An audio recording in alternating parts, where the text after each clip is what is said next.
Hey, podcast friends. This is Dr. Steve Hewlett with the podcast Simple Healthy Choices for Weight Loss, where every week we help people who have realized that as their health has been declining over the years, the number of medications they are being prescribed is increasing. We want to help you reverse this health path so you can live the vibrant, pain-free, and hopefully medication-free life you deserve to live. If you'd like even more information on this topic, you can go to Amazon or Audible and pick up my book, Your Plate is Your Fate. And if you think my book helps you on your new health path, please tell your friends and leave a review where you purchased it. Welcome, my podcast friends. And this is another episode of Simple Healthy Choices for Weight Loss. And today we are wanting to talk to you about ultra-processed food. And just so you know the difference, there's processed food and there's ultra-processed food. We are not talking about processed food because that could be even something like if you go and you buy a side of beef and you take it to a processing plant and they cut it up into steaks and hamburger and things for you. That's processing. That is not what we're talking about. What we're talking about in this episode is ultra-processed food, which basically means all the food that you're looking at if you're looking at the inner aisles of a grocery store. It's everything that's boxed, bottles, bags, cans. Right. So this week, Steve and I, we were at the grocery store and we were just kind of looking for a few things and started looking at, which we've done before, looking and reading the ingredients on different labels. Really just mostly we were looking to see how much sugar was in everything, what sugar is in everything. But the other thing, and I guess we knew this, but it really hadn't dawned on us until every single thing that we looked at, all the seed oils, soybean oil. That's the only one I can think of. Everything, just all the vegetables, safflower oil, sunflower oil, canola, Crisco. I mean, just all the different oils that are in all this ultra processed food. And so basically, we really want you guys to get ready. Our number one goal is that you never buy this food ever again, never eat it again. So anything that has a label on it, don't eat it. That's what we would love to have happen. We know that's not going to happen. So if you could at least read the ingredients and maybe if we can kind of explain to you some of these ingredients and why they're so horrible for your health, we thought that might be. Now, I've already done this in one episode, episode 21, where I talked about our vegetable and seed oil is bad for you. So I'm not going to go into all the different reasons why these are absolutely horrible for your health. But just to kind of get you looking at the food labels and kind of assessing what's going on.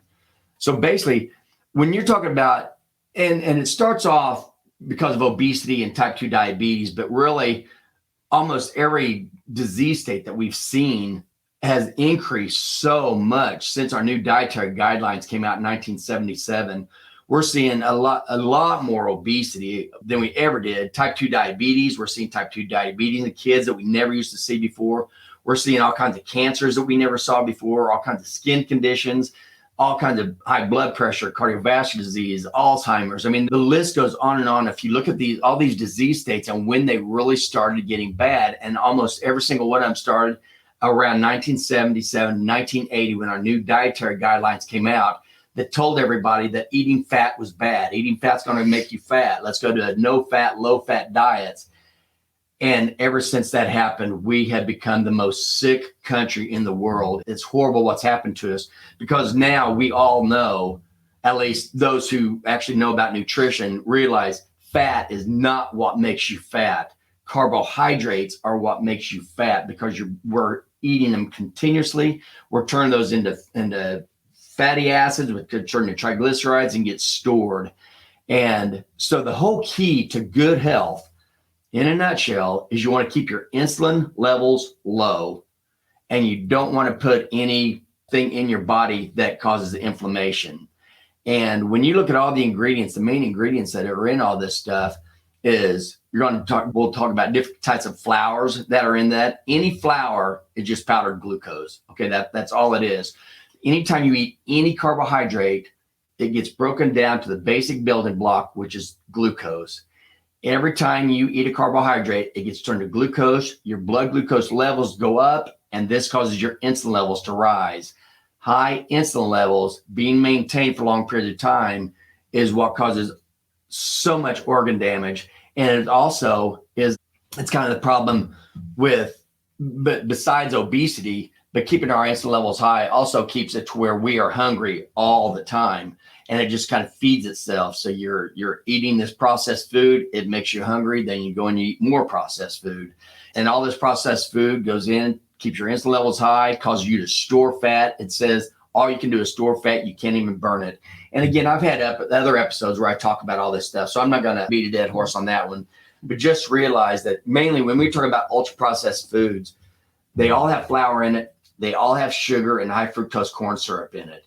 And the flour and the glucose portion of the sugar and the high fructose corn syrup, that is what causes your insulin levels to rise.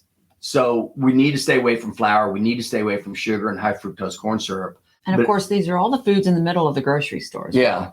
So that's where you don't want to be. So, because we're normally not in the middle of the grocery store. That's why we were there to look at these ingredients. So rarely are we there to get anything, but we do the same thing. We're not perfect at this, but we mostly do not shop in the middle of the grocery store at all. Yeah, avoid everything in the boxes, bottles, bags, cans, just avoid them. And that's why we say shop the perimeter. And we'll say that again throughout this, because the perimeter is where you get your nice healthy meat, healthy fruits, healthy vegetables. The other thing that we see that's in this, besides, like we said, besides the sugars, but it's all the seed oils that Theresa was talking about. And there's so many of these vegetable and seed oils, and it's in everything. I mean, that's the very first. And you got to don't look at the front of the label, because the front of the label, they'll lie. Or they won't lie, but they definitely stretch the truth. So they may say something because they know that your good oils are avocado oil, coconut oil, and extra virgin olive oil. They know that. So they put that on the big front of their label on their product, say made with real avocado oil. Then when you turn it around, the very first ingredient second ingredient is going to be safflower oil, sunflower oil, soybean oil. I mean, these things are on in everything. And the problem with these oils they are extremely inflammatory to your body. And there's two main reasons why those are. The one, and this is all those vegetable oils, unless we're talking about coconut oil, olive oil, or avocado oil, all these other oils, these vegetable and seed oils, one, they go through a ton of processing where they have to put all these extra chemicals in to get think of vegetables and seeds. How much oil is in that? There's not very much. So these things have to go through all kind of high pressures, high temperatures. They have deodorizing agents, they have stabilizing agents, they have all kinds of chemicals that they put in this food to try to get the oils out of this. And it's those chemicals that get in our body, and our body knows that these are not supposed to be there, so it sets up an inflammatory response. And inflammation is good acutely, like if you get a splinter in your fingernail or something like that, so inflammation, that's when your body sees something that's not supposed to be there, and it sets up an inflammatory response so you can get rid of that. However, when you put stuff in it constantly, every single day, multiple times throughout the day, every single day that you're alive, you're putting these chemicals in your body. So you're constantly keeping your body in inflammation. So acute inflammation is good and healthy. Chronic inflammation is horrible for your body. Inflammation, that tears up your body just by itself. And then when it gets mixed with all these other things in your body, that just causes all kinds of diseases. So you want to stay away from that. The other reason vegetable and seed oils are so horrible and so inflammatory is because there are two different essential oils. There's omega-3 or essential fatty acids. There's omega-3s and omega-6s. Omega-6s produce inflammatory prostaglandins. And you need that because, like we said, for acute inflammatory issues. But then omega-3s make anti-inflammatory prostaglandins, so they can balance each other out. When you're talking about omega-6 to omega-3, you'd really like to have 1-to-1, the inflammatory versus the anti-inflammatory. So if you have like a grass-fed, grass-finished beef, that fat in that meat is going to be about a 3-to-1, omega-6 to omega-1. So that's good. That's a good ratio. If you get a grass-fed, grain-finished, and they grain-finish them because grains make you fat, so why they're telling everybody they should have more grains is crazy because it makes you fat. Look at the cows. That's how we do it. So they take to a feedlot, feed them grains, and now the fat that comes from those cattle, they do have more of the omega-6s. They have more of the inflammatory prostaglandins. So now that level goes up to around 6 or 7 omega-6s to omega-3s. However, when you look at the vegetable oils and seed oils, when you look at the omega-6 to omega-3 ratio, in these inflammatory vegetable and seed oils, that goes up to where it's like anywhere from as low as 15 to 1 with the omega-6 versus omega-3. So the inflammatory versus anti-inflammatory, all the way up to some of these oils have like 45 to 1 omega-6 to omega-3. So that means these are extremely inflammatory. So one, you have the type of fat, the omega-6s that are in all these vegetable oils and seed oils that cause inflammation. And you have all the chemicals that they put in these, and those also cause inflammation. And none of this has to be done. These vegetable and seed oils, when they very first started, they were only to lubricate machinery. And then a company, Procter & Gamble, came up with a great idea of why don't we start feeding these to humans too, because it's very, very cheap. They didn't mean to cause all the disaster that they did back when this started, but now they know. Since the dietary guidelines have come out and we have seen all the horrible detrimental effects that has occurred from that, now we know that these vegetable and seed oils are bad for us, and they continue to put them in every product in the center aisles. So please look at that and see. Remember, with the ingredient labels, the very first ingredient on the label means that's the highest percentage of ingredient in that. And then it goes all the way down to the last ingredient has the lowest percentage. And a lot of these things that you see that say avocado oil, when you turn it over, the first or second ingredient is going to say soybean oil. And probably your last ingredient will say, oh, yeah, we popped in some avocado oil there, too. So let's advertise that on the front of the label. And just remember, this isn't going to change anytime soon because it is inexpensive and they've just been doing it for so long and they are businesses to make money. So you are responsible. Just remember, you are responsible to take care of your own health. And so, going into the grocery stores and keeping it around the perimeter is just, it's up to you. You're the only person that can take care of you. The government isn't going to do it. These food companies are not going to do it. So just keep that in mind. It's like, this is up to you to take care of yourself. Exactly. And again, the main thing is the chemicals. The chemicals that they're putting in this is our body recognizes that as a foreign product and it sets up inflammation to get rid of it. So besides the high fructose corn syrup, the sugar, all the flours, and all these vegetable and seed oils, then they put all these other chemicals in it, all these artificial ingredients. So they have artificial sweeteners. So if they don't want to use the high fructose corn syrup, they can do these artificial sweeteners. And they tell you that these are good for you because they don't have any calories. That is bull, because they are chemicals. Your body does recognize it as foreign and it does cause inflammation. And these sweeteners still cause an insulin response. Just by putting an artificial sweetener or a regular sweetener, anything that tastes sweet, when you put that in your mouth, your body automatically says, I'm getting ready to have some sugar. I'm getting ready to have some glucose. So your body automatically stimulates your insulin. And the whole key, remember, the whole key to being healthy is to keep your insulin levels low as long as you possibly can. So these sweeteners, even if they don't have any calories, this is not about calories. This is about what it does inside your body. And sweeteners bad. Then they go and they add like the artificial colors, like all the red dyes. And this is something, if you haven't heard, red dyes, there are a lot of children that have been extremely hyperactive. And they found out that not only is it all the flour and all the sugar and everything that's in all this processed food, but actually red dye is something that is causing extreme hyperactivity in a lot of kids. So anything that has anything with green or purple or red or orange, any of those dyes at all, which is in probably most of the products you think of in the box, bottles, bags, and cans, they have red dye. And they have found children who are getting ready to be put on these medications for attention deficit disorder and for hyperactivity. And the parents are the ones who came up and said, no, I've read how red dyes can cause this. Let me take red dyes out of their diet first and see if that helps. And it does. If you quit eating things with red dyes in it, you could control a lot of this hyperactivity and hopefully get patients off of activity. You know a girl, right? That they did that with their son? Yeah, there was actually one of my technicians at one of the pharmacies that I work with.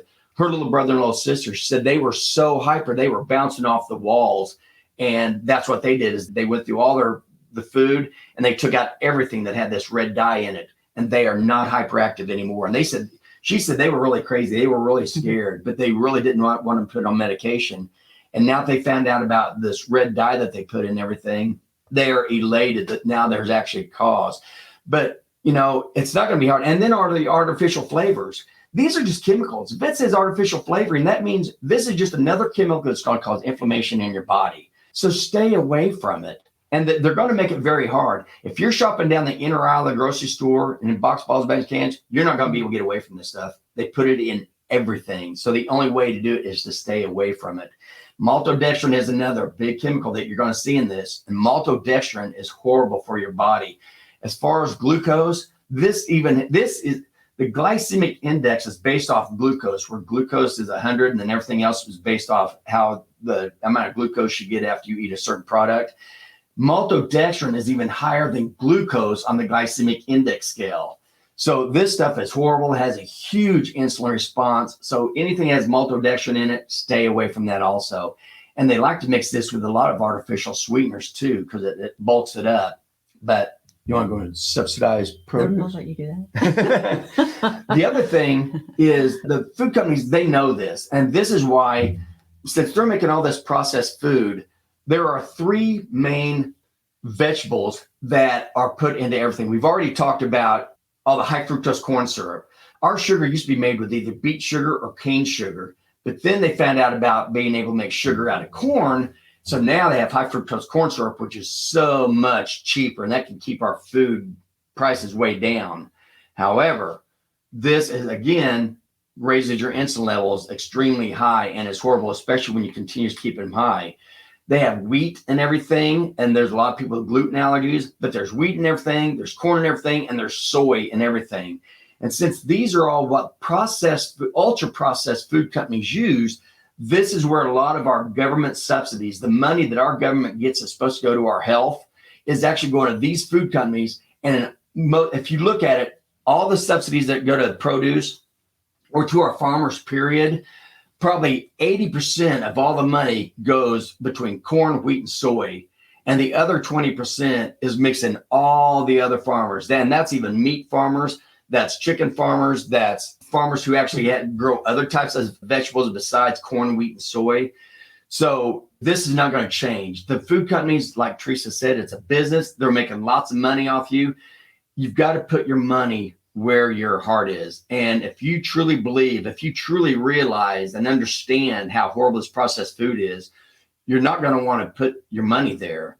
The other thing that happens with this is with corn, wheat, and soy, those products, since they have grown massively because we have all this artificial ultra processed food that they're producing, they also have to keep the weeds down. When you buy local to a local farmer, they can go through and they can kind of spot check their weeds and they can spray the weeds off. But when you have corn, wheat, and soy, these are huge, massive farms, and they don't have the time or the manpower to go through and spray all these weeds. So now they go into crop dusting, and they're going through and they're dropping all this crop dusting like glyphosate. And that gets on all of these products, corn, wheat, soy, and glyphosate has been known to cause cancer. It causes all kinds of horrible things on our bodies. And it's in everything. And glyphosate is the same thing that's in Roundup. And so anytime you eat anything with corn, wheat, soy, you are getting Roundup. You are eating glyphosate, and you are causing more damage to your body. So it's best just to stay away from that. And that's where Theresa will come in. It makes it sound hard, even people with gluten allergies or with celiac disease. You know, I've talked to people that are like, it's horrible. You know that they have wheat in everything. Gluten is in everything. It's like, no, it's not.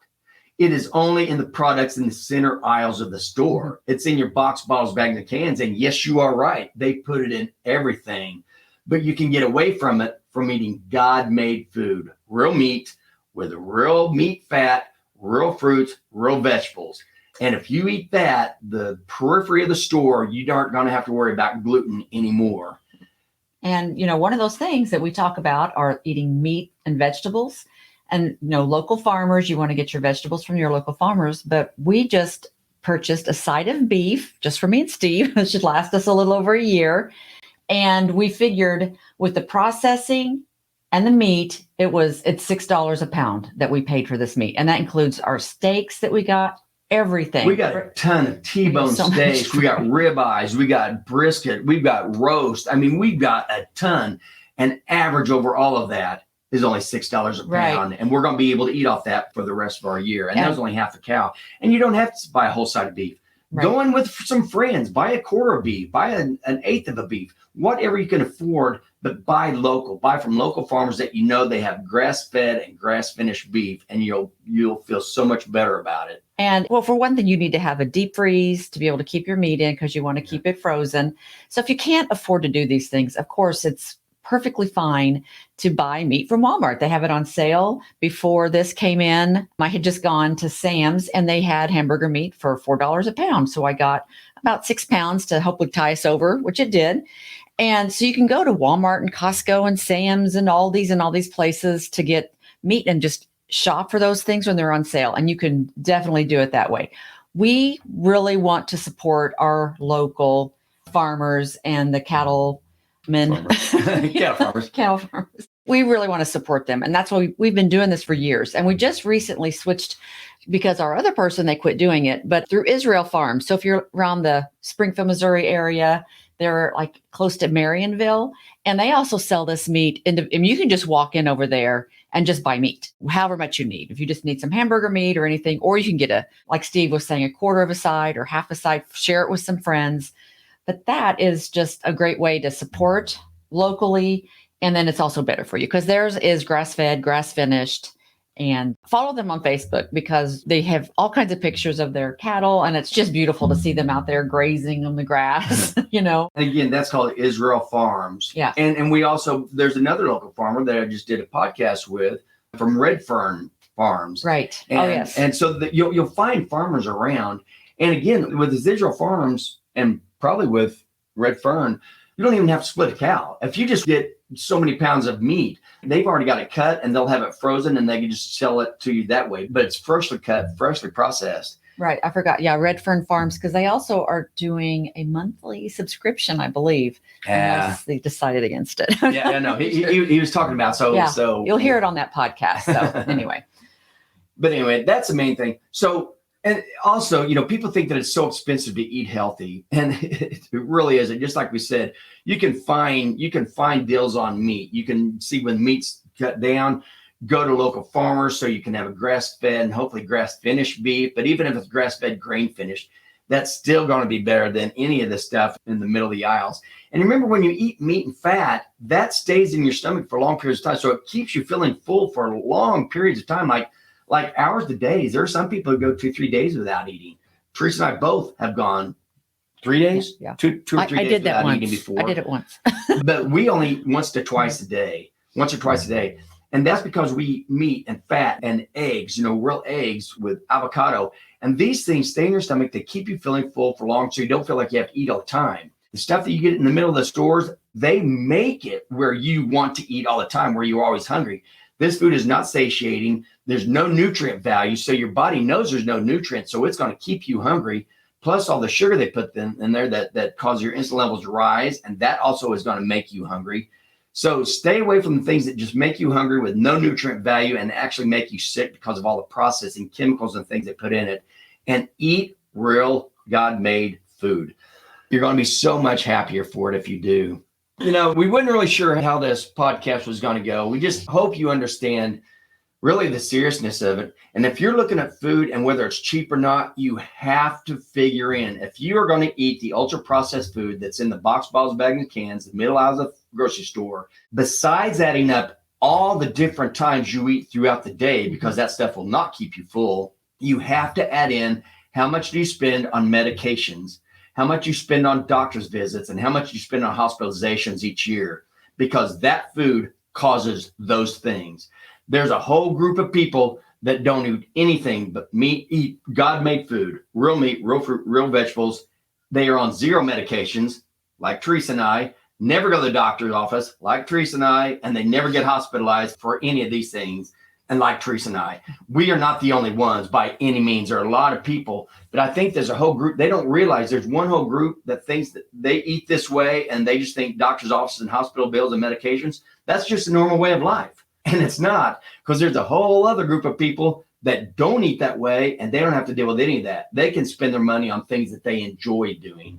So that's how we would like for you guys to start getting, to spend your money where it belongs. And if you spend your money with the local farmers can put out more of their healthy produce, more of their healthy chicken, their eggs, their meat, their beef, their pigs, whatever they do. They can spend more on that if we give our money to them and quit giving it to the huge food manufacturers who do not care about your health and they only care about their bottom line. So is there anything else you want to tell them, sweetheart? No. Anything burning in your head? Okay. Well, then that's all we really have today. And so once again, thank you so much for listening and have a great week. And remember, always make simple, healthy choices to live a quality life.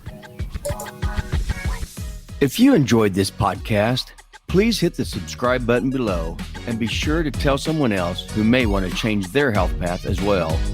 And don't forget, you can also purchase my book, Your Plate is Your Fate, on Amazon or Audible. And if you do, please leave a review.